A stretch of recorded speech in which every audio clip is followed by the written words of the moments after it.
Hiroshima's downtown is a garden of modern architecture, interspersed with swaths of lovely green parks. In the center, there's a single structure, in ruins, capped by a skeleton of curved iron. This is the atomic bomb dome, located at the destruction's epicenter, the sole building that managed to remain standing amid the massive force that flattened everything else for miles in all directions. It is an astonishing memorial to both our capacity for horrifying devastation and our awesome resilience. The dome sits along the side of one of 6 tidal streams that flow through Hiroshima. In the murky green water, I watched thousands, maybe hundreds of thousands of pale pink discs parade by, a flood of jellyfish. Juxtaposed with the dome, the endless stream of jellyfish seemed to square off nature's power against our own, a battle as old as civilization that continues to play out in the decisions we make today. They were the first wild jellyfish I saw in years of chasing jellyfish. The milky creatures pulsed slowly, slower than my heartbeat, which dropped as I watched. The movements of their bells, trailing gossamer tentacles, were like millions of eyelashes, blinking open and closed and open again, giving me a feeling that these alien animals could peer deep into the soul of the sea. I found it impossible to fathom the source of this endless river of life. The jellies continued to flow by for as long as I stood and watched. Maybe you remember the first time you saw a jellyfish. Maybe you were lucky enough to stick your head under the ocean's surface wearing a mask and watch the primal undulations of a jellyfish dancing to some internal rhythm. Maybe you felt a biting sting in the water and turned to see a gelatinous blob disappear like sinking mucus.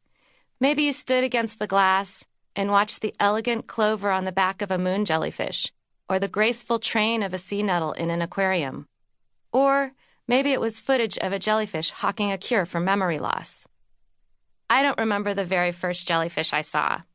I grew up in a time before aquaria were full of jellyfish tanks in a very landlocked St. Louis.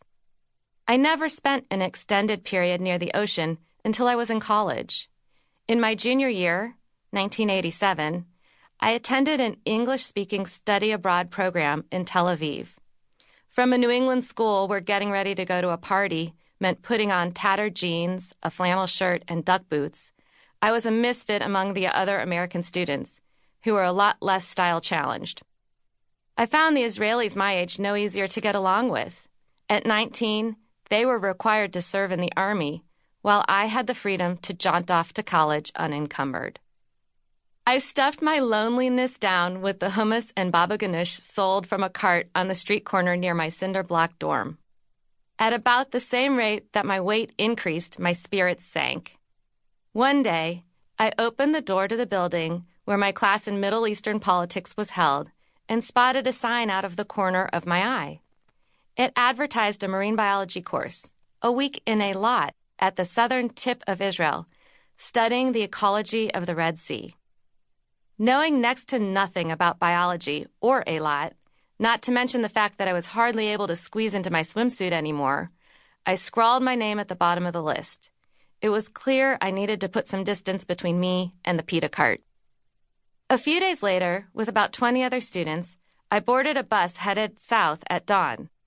After a 5-hour ride through the desert, we were offloaded and handed snorkels, masks, and fins. I think there was a quick instruction on keeping hands away from urchin spines and fire coral.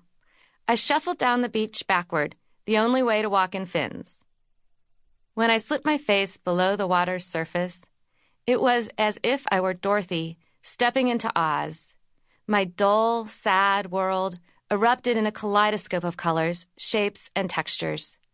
I glided over creatures that I could have never imagined existed in my mostly landlocked life. Pink, purple, and yellow coral that branch encrusted and mounded.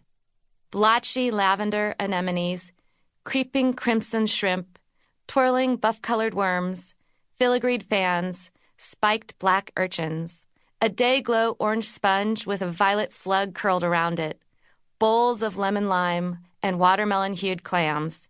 Here, astonishingly, was paradise.